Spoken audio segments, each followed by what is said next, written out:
My name is Clara, and I am 28, and sometimes, when I look back at the path that brought me here, I still struggle to understand how something so painful and humiliating became the turning point that rebuilt my entire life.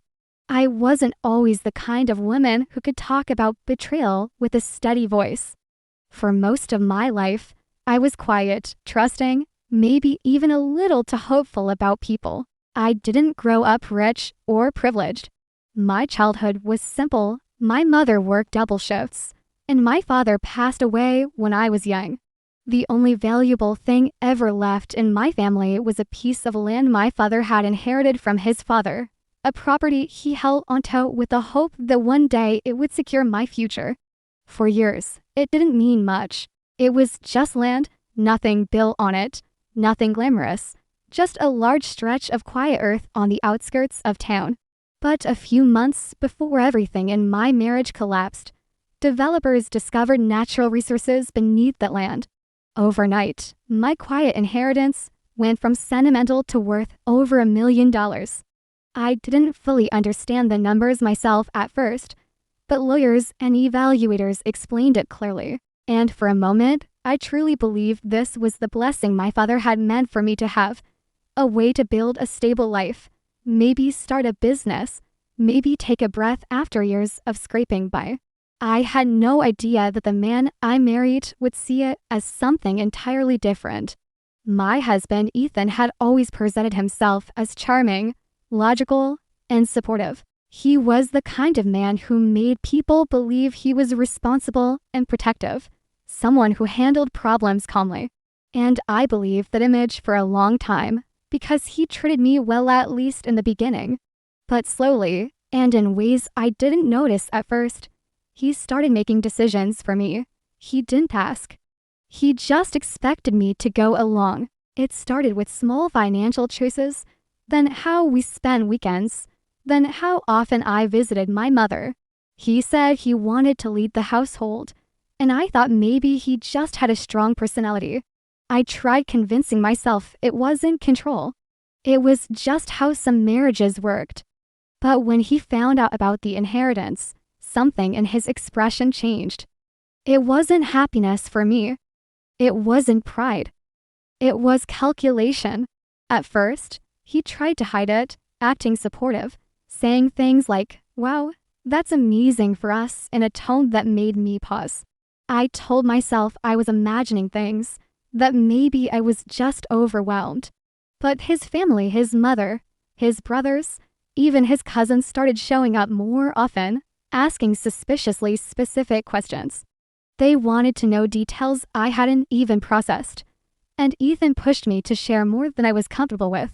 The pressure grew subtle but constant, like hands tightening around me little by little. One night, when I mentioned hiring my own lawyer to handle the inheritance paperwork, Ethan snapped in a way I had never seen. His voice rose. His face shifted into something cold. He accused me of being secretive, untrustworthy, ungrateful. He said a wife should not hide financial things from her husband. I reminded him gently that it was my father's land and legally my inheritance. And that's when the first real crack in our marriage appeared. He walked out of the room, slamming the door so hard the frame shook. After that, things changed fast. His family started showing up unannounced. They cornered me in the kitchen, lectured me about loyalty, told me a marriage wasn't about mine and yours. Ethan stopped talking to me normally and instead spoke in commands. He wanted me to sign over the rights so he could manage everything, and every time I refused, he made the atmosphere colder. The house felt like a pressure cooker. I started losing sleep. I tried explaining to him calmly, tried reminding him that I was willing to share decisions, but the inheritance was still legally mine. That only made him angrier. He told me I was acting above him, that I thought I was better because of one lucky piece of land. I knew something was wrong. I could feel my life shifting into a place where fear started growing inside me. But even then, I never imagined what he was planning. The day it happened was a quiet afternoon. I had just finished folding laundry when Ethan said we needed to go visit his mother. He didn't ask, he simply told me to get in the car. When we arrived, something felt strange. His family was gathered in the living room, all of them, sitting in a semicircle like they were waiting for a performance to begin. Ethan closed the door behind me and locked it. Then he took out a set of printed documents and threw them onto the coffee table. The sound echoed in the room. Before I could ask what was happening, his brother grabbed my arm and pushed me onto the couch. Not violently enough to bruise, but firmly enough to scare me. Ethan picked up the papers, shoved them into my hands, and said the inheritance would now be transferred to him as the sole decision maker. I remember my heart pounding so loudly that I could hardly hear their voices. His mother told me it was for the best, that Ethan was the man and I was being immature. One of his cousins said if I refused, they would drag my name through the mud and tell everyone I mistreated Ethan. And then Ethan leaned close, his voice low and venomous, and said, "Trash is what you are and always will be." For a moment, something inside me went completely still. Strangely, it wasn't rage. It wasn't sadness. It was a moment of clarity. I realized the man I married didn't love me. He wanted to own me. They thought they were breaking me, but what they really did was remove any doubt I had left about who they were. I looked at the papers, looked at all their smug faces, and I smiled. Not because I agreed, but because I finally understood the game. I picked up the pen, and with the calmest hands I had in months, I signed. Ethan snatched the papers away triumphantly, as if he had just won a war. His family celebrated like they had conquered something. But inside, I already knew this wasn't the end. This was the beginning of something they weren't prepared for. That night, I went to bed without a word. Ethan was strangely cheerful, already talking about future plans. I stayed silent. And the next morning, while he was brewing coffee, his phone rang. I watched him answer it. Then I watched all the color drain from his face as his lawyer's voice came through the speaker loud enough for me to hear the first words clearly. "Ethan, do you have any idea what you just did?" And that was the moment everything began to shift. Not in his favor, but in mine. When Ethan's lawyer asked that question, "Do you have any idea what you just did?" the silence that followed felt heavier than anything I had experienced in that house. Ethan slowly put the phone on speaker, pretending he wasn't shaken, but his hand trembled ever so slightly, just enough for me to notice. The lawyer repeated himself, this time sounding sharper, almost irritated, and it was clear he wasn't calling with good news. I stayed still near the table, pretending to look at something on my phone while paying attention to every word. Ethan tried to force confidence into his voice, saying he had simply secured what was rightfully his as the head of the household. The lawyer let out a long sigh, the kind a professional gives when a client has done something catastrophically foolish. Then he said a sentence that changed the entire mood in the kitchen. "That document your wife signed gives her full legal protection and makes you fully liable for every financial decision connected to the inheritance. You didn't take control, you took responsibility." I watched Ethan's eyebrows pull together as confusion turned to slow, creeping panic. He asked what that meant, and the lawyer didn't sugarcoat a single thing. He explained that the document Ethan forced me to sign did not transfer ownership, it transferred managerial liability. In simple terms, it meant the land was still mine. The money was still mine. Every contract signed, every deal made, every debt incurred using that inheritance would legally fall on him. And more importantly, the lawyer added, because I was pressured into signing it in a room full of witnesses and video, as Ethan's family had proudly recorded the moment Ethan had essentially created evidence of coercion, intimidation, and financial abuse. The lawyer emphasized that if I ever chose to pursue legal action, Ethan could face serious consequences, and the entire inheritance would be protected as my property. Ethan stood frozen, his coffee going cold in his hand I could see the realization hitting him like a slow avalanche. Everything he thought he stole from me had actually buried him deeper. His lawyer kept talking, going over legal terms, liability exposure, potential fraud implications, and how foolish it was to involve family witnesses. At one point, the lawyer asked him bluntly, "Did she sign willingly?" Ethan's throat tightened. He looked at me, desperate for me to nod or speak, but I stayed still, calm, neutral, almost invisible. For the first time since all of this began, he looked small, like a child waiting for punishment. He hesitated until the lawyer asked again, sharper, "Ethan, was she pressured?"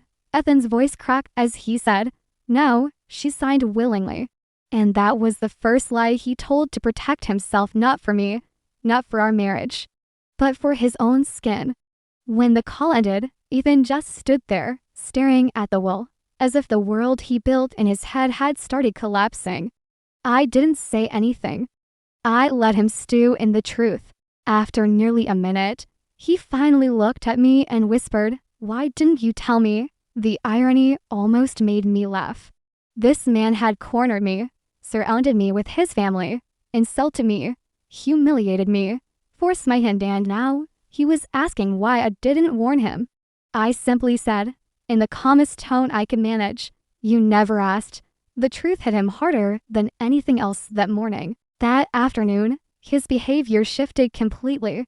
He became quiet, overly gentle, suddenly attentive. He made lunch, which he never did. He asked if I needed tea. He even apologized, not sincerely, but in the way someone apologizes when they're trying to avoid consequences. He said he didn't mean what he said at his mother's house, that it was all a misunderstanding, that he just got stressed. He blamed the situation, his family, the pressure, anything except his own choices. But I didn't argue. I didn't fight. I didn't even react. I just watched. And he didn't know what to do with my silence. Over the next few days, I noticed him making secret phone calls. He stepped outside often, whispering harshly on the phone, talking about fixing things and reversing paperwork. But the more he tried to fix it, the more tangled he became, because the lawyer had already told him the truth. The only way to alter anything now was with my full consent, and I had no intention of giving that. For once, the power he used against me became something he could no longer control. Meanwhile, his family, unaware of the legal disaster unfolding, continued bragging about how they had handled me and secured the inheritance for Ethan. His mother even called me a good girl for finally listening. I would quietly put my phone on mute and let her talk, while Ethan sat across the room, glaring at the floor, unable to tell her the truth. One evening, after a full day of him pacing around the house, he finally snapped. He accused me of setting him up. He said I made him look stupid in front of his lawyer. He became desperate again, telling me I needed to go with him to his family's house so we could correct the misunderstanding together. I looked him straight in the eye and asked, "Which misunderstanding? The one where you forced me to sign something? Or the one where you called me trash?" He froze, his mouth opened, but no words came out. In that moment, I saw the real Ethan, the man behind the mask. Not confident, not secure, just terrified of losing control. Over the next week, I started making quiet moves. I contacted my own lawyer, the one I initially planned to hire. I explained everything. He listened calmly, professionally, but at one point he paused and said, "Clara, you understand you hold every card here, right?" It was the first time anyone phrased it like that. Me, the quiet one, the one who had been cornered, the one who had been insulted and trapped. Now I had the upper hand, not because I wanted revenge, but because Ethan had forced me into a corner and accidentally handed me a way out. My lawyer guided me step by step. Document everything. Save every message. Record every conversation where Ethan mentioned the inheritance. Stay calm. Don't confront him. Don't hint anything. Just observe. So I did. For the first time in a long time, I wasn't reacting emotionally. I wasn't afraid. I wasn't angry. I was simply steady. And Ethan didn't know how to handle that version of me. His attempts to control me started faltering because control only works when the other person participates. And I wasn't participating anymore. One night, he asked if I was planning to leave him. He looked almost sincere, his voice quiet, eyes searching my face. I didn't answer directly. I just said, I'm planning to do what's best for me. And the truth is, I meant it. Because deep inside, something had shifted permanently. I wasn't the same woman he had bullied in that living room surrounded by his relatives. I was becoming someone stronger quietly, steadily, and without any need to shout. And I could feel the next phase beginning, the phase where calm revenge takes its true shape not through anger, but through strategy. Ethan was still trying to figure out how to regain control. He didn't know that by the time he realized what was coming, it would already be too late. Over the next several weeks, the atmosphere in our home changed into something almost unnatural, like the calm before a storm that only one person knows is coming. Ethan tried to act normal, but the tension under his skin was impossible for him to hide.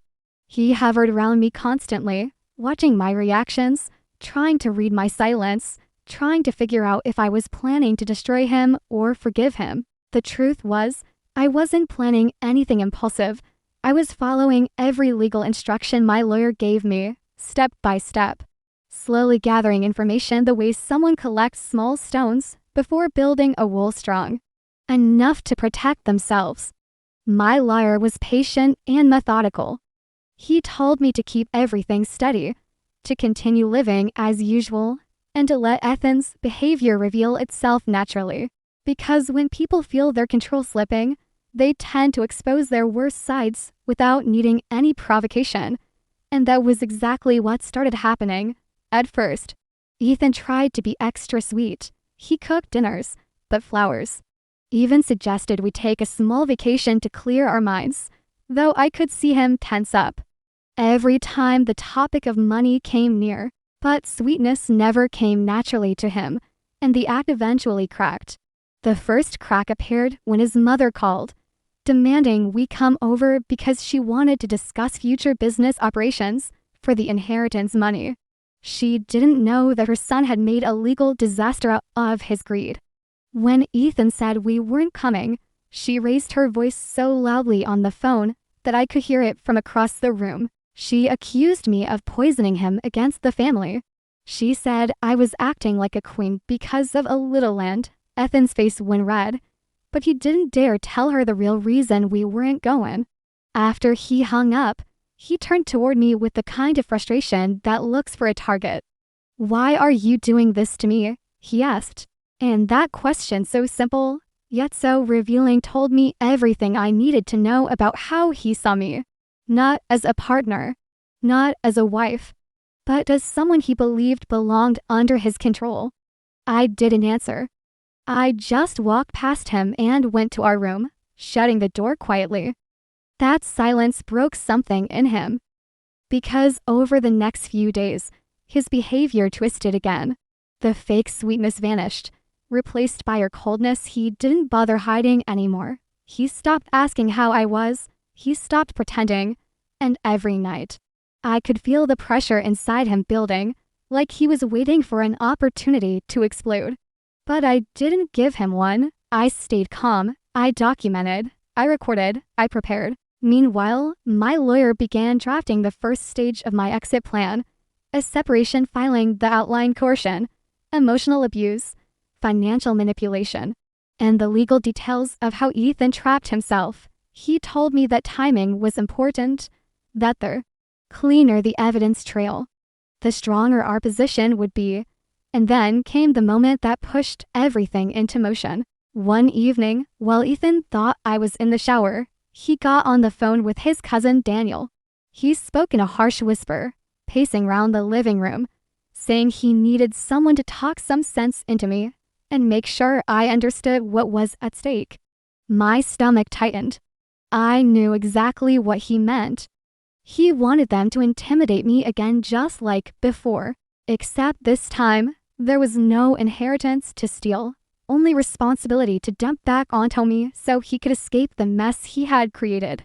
I quietly stepped closer to the bathroom door, enough for my phone to pick up his words clearly while recording.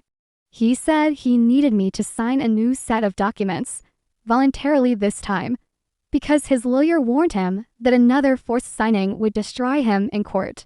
That was the moment I realized Ethan wasn't just afraid. He was desperate. And desperate people make mistakes.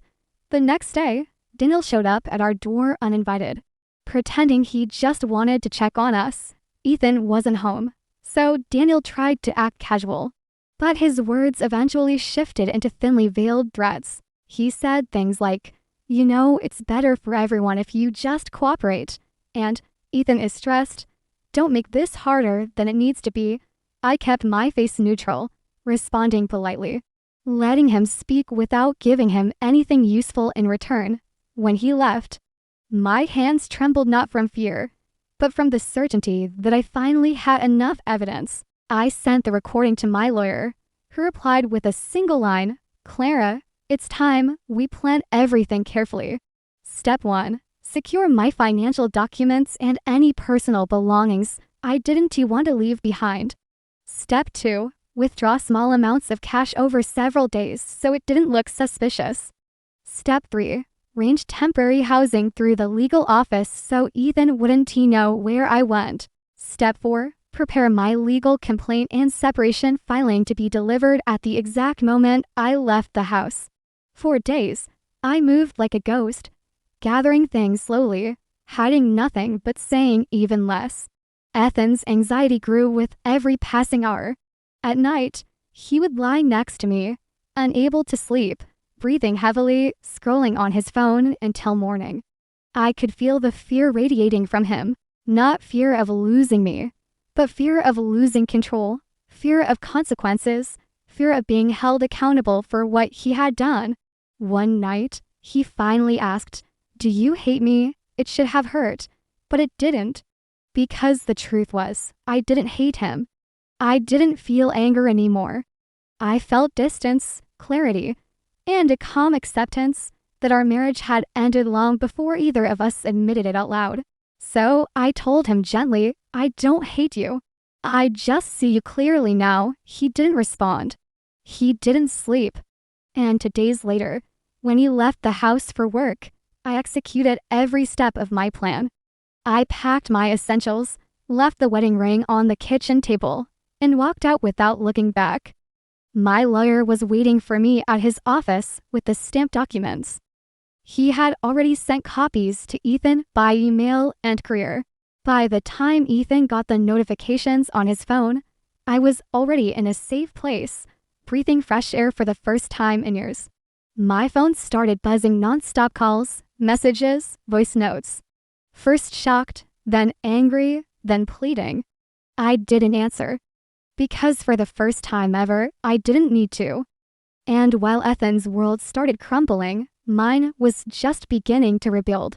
What he didn't know yet was that the calm before the storm was over. The real storm, my calm revenge, was only just beginning. The first few days after I left were strangely quiet, almost peaceful in a way I hadn't experienced in a long time. But the silence did not come without its shadows, because even though I was finally away from Ethan's house, the weight of everything he had done still sat somewhere inside my chest like a thin layer of dust that had settled over my heart. My lawyer instructed me to keep my phone on, but not respond to anything, because every message, every call, every attempt Ethan made to contact me would become part of the legal record of separation and coercive behavior. Ethan's initial reaction came as expected: confusion, panic, disbelief. His first messages said things like, "Clara, we need to talk," and "Where did you go?" But by the second day, they shifted into blame, accusations that I was running away from responsibilities, which was ironic considering the only person who ever abused responsibility was him. His voice notes came one after another, some angry, some pleading, and some filled with the kind of performative sadness he used to manipulate me in the early years of our marriage. I listened to none of them. My liar did. He cataloged every attempt, every line, every tone. Meanwhile, I stayed in the small, safe apartment reached by the legal office, an unfamiliar space with pale walls and a faint smell of fresh paint. But it felt like freedom to me. I spent the first night sitting on the bed, staring at my suitcase, realizing that everything I took with me fit into 2 bags. 10 years of marriage reduced to 2 bags. It was strange, humbling, and liberating. On the 3rd day, Ethan's mother called. How she got the number, I didn't know, but she was screaming from the moment the call connected. She accused me of being dramatic, of ruining her son's life, of embarrassing their family by involving lawyers. She said I had no right to leave the marriage, no right to take my inheritance, no right to humiliate Ethan like this. I hung up without responding. My lawyer told me that silence was the best answer in moments like these, especially when dealing with people who have never seen me as an equal. A day later, Ethan finally received the official documents. The court-stamped papers were delivered to him while he was at home with 2 of his cousins present. I learned this not from Ethan, but from the cousin who secretly sent me a message saying, "He's losing his mind right now." That message alone told me more about the situation than any call from Ethan would have. According to my lawyer, Ethan immediately tried to call my attorney's office, shouting that he never forced me, that he didn't understand why I was making things bigger than they were, and that he wanted everything withdrawn for the sake of the marriage.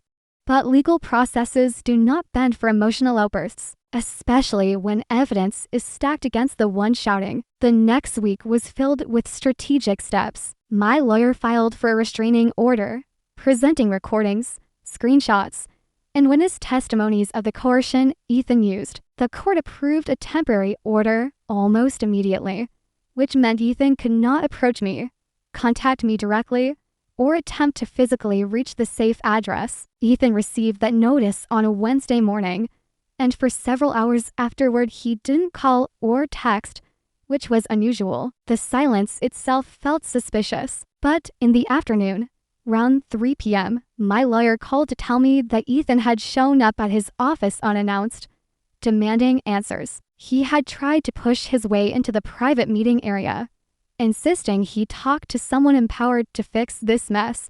Security escorted him out. That evening, Ethan finally sent a long message not to me, but to his entire family group chat, which I was still part of because I had not yet removed myself. In the message, Ethan tried to paint himself as the victim, claiming I had been misled by a greedy lawyer and that I was deliberately destroying the marriage over a misunderstanding. His mother, sister, and a few cousins sent long paragraphs supporting him, blaming me without hesitation. But one message stood out.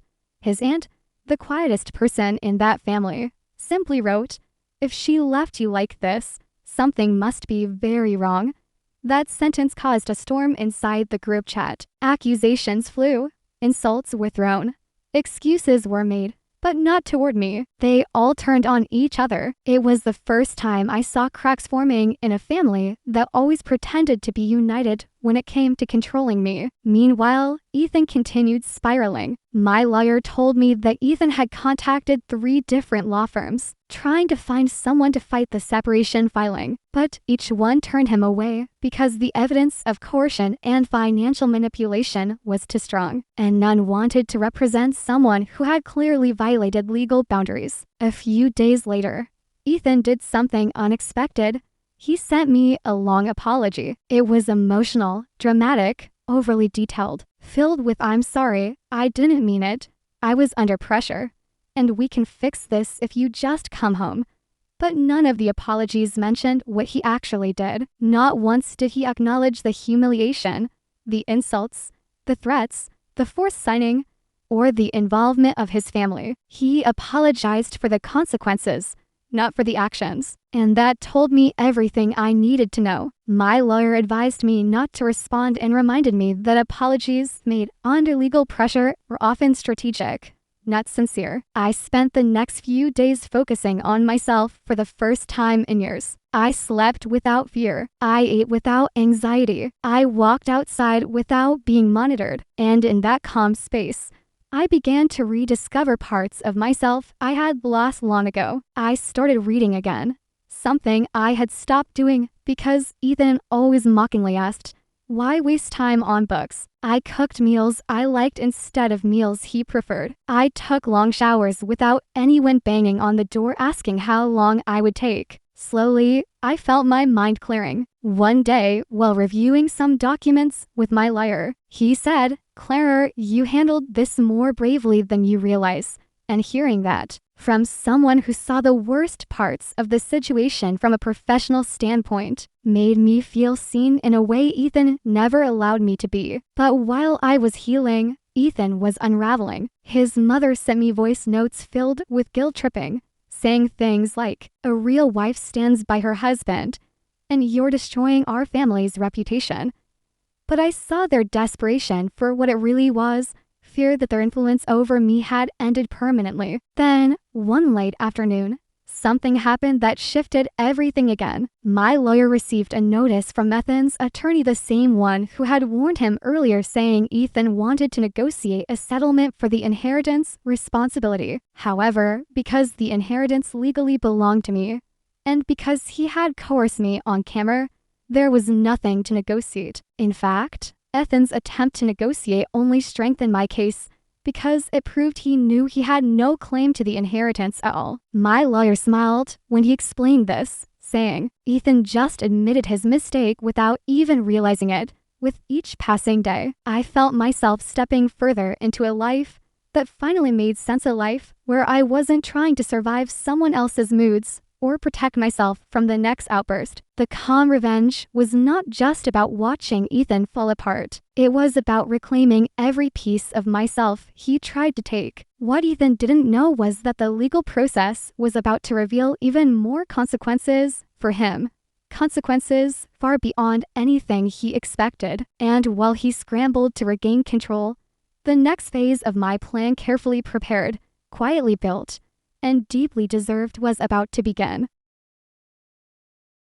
As the days that followed my confrontation with Julian unfolded, I found myself drifting through a strange mixture of calm, simmering determination, and a kind of sharpened awareness that made every moment feel heavier, more meaningful, as if life had quietly shifted into a new gear without asking my permission. And part four's final moment, the resolve forming inside me like a slow-burning flame, became the silent engine behind everything I did next, pushing me forward even when no one around me knew what was happening beneath my composed expression. Because while the outside world still saw me as the same person, the truth was that something inside me had changed in a way that could never be undone, a way that made me see people, intentions, and opportunities with a new kind of clarity. So when I woke up each morning, I didn't just wake up to another day of work. I woke up with the awareness that every step I took from now on was part of a larger plan, one that I wasn't ready to say out loud yet, but one that was already shaping itself in my mind with the precision of a blueprint unfolding piece by piece. And the strange part was that even though I wasn't actively planning revenge, life itself seemed to be carving out a path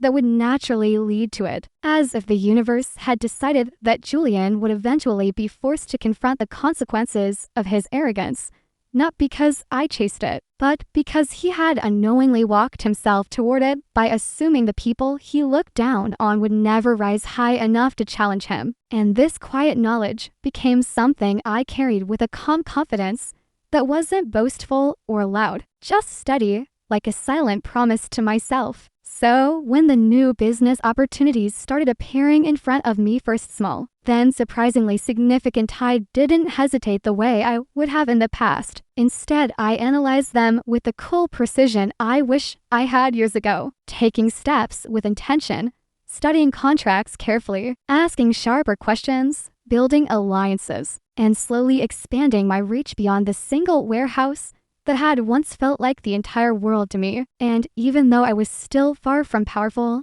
I was no longer powerless, and that alone was a transformation I felt in my bones. A transformation that subtly changed the way people treated me. Because confidence, real confidence, that grows from surviving humiliation and rising after, has a strange way of announcing itself without words. And soon new suppliers began approaching me with offers that seemed almost too good to be true. Yet they weren't, because they came from people who recognized potential. People who could feel that I was no longer operating from fear or scarcity, but from strategy and emerging strength. And meanwhile, Julian, who had once walked around as if the world was shaped perfectly for his footsteps, had no idea that the person he tried to belittle in that warehouse had already begun weaving the early threads of a future that would one day intersect with his in a way he would never expect. Because while he was busy expanding his own company with the same arrogance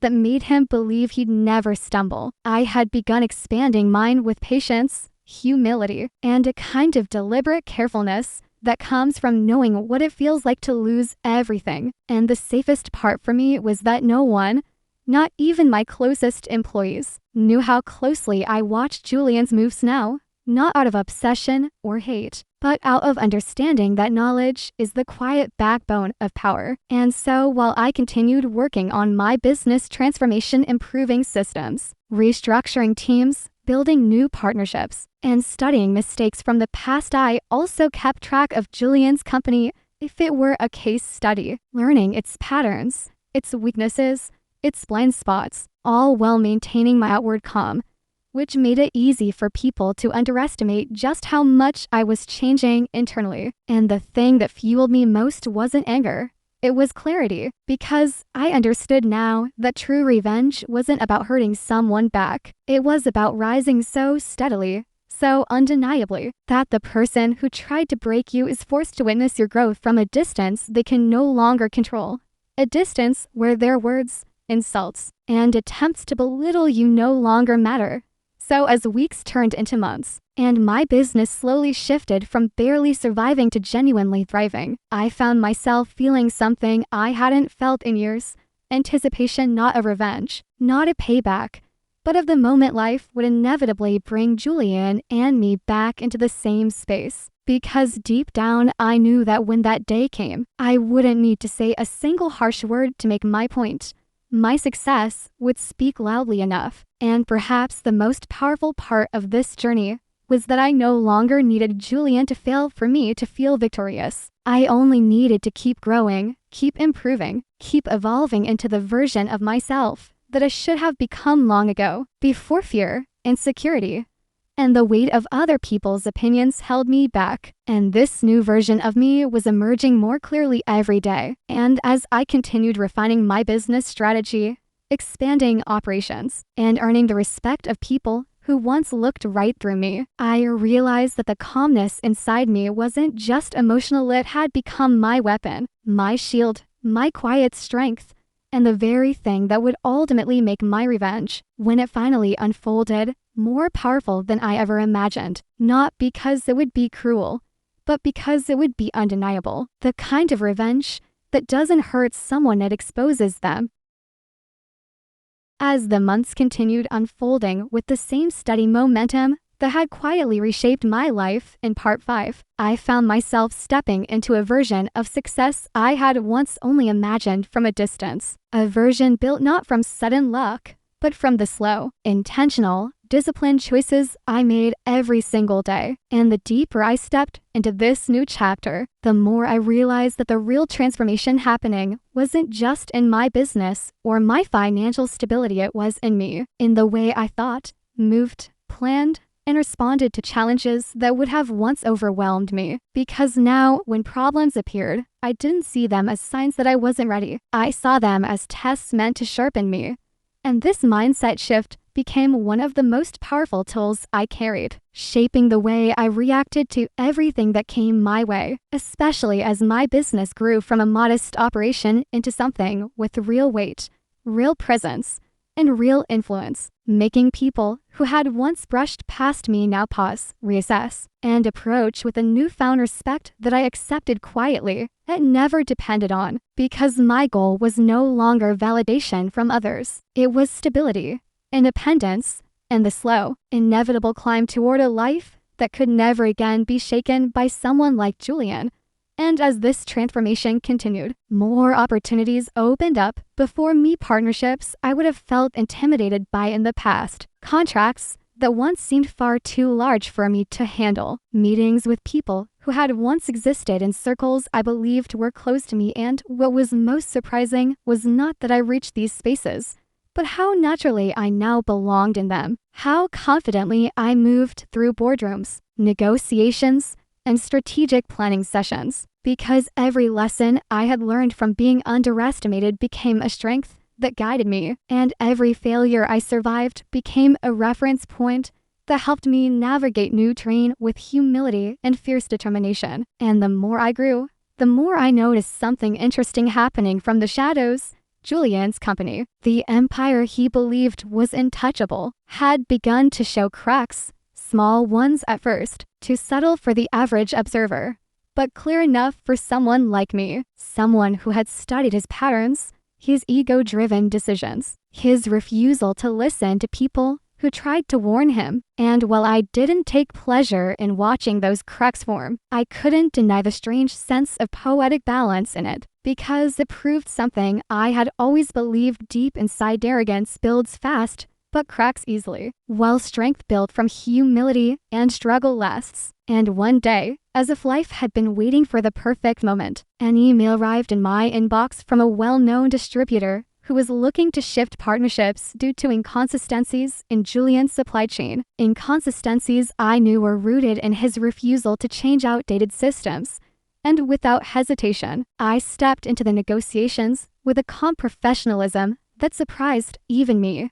And within weeks, a major contract that once belonged to Julian had seamlessly transitioned into my hands, not because I stole it or manipulated anyone into giving it to me, but because I had earned it, because people had begun to see the value, stability, and integrity in the work I did. And when the news reached Julian, because of course it did, I didn't see his reaction. But I didn't need to. I could already imagine the disbelief tightening his expression, the frustration of realizing that the person he once mocked publicly had grown into a competitor capable of standing beside him, maybe even above him.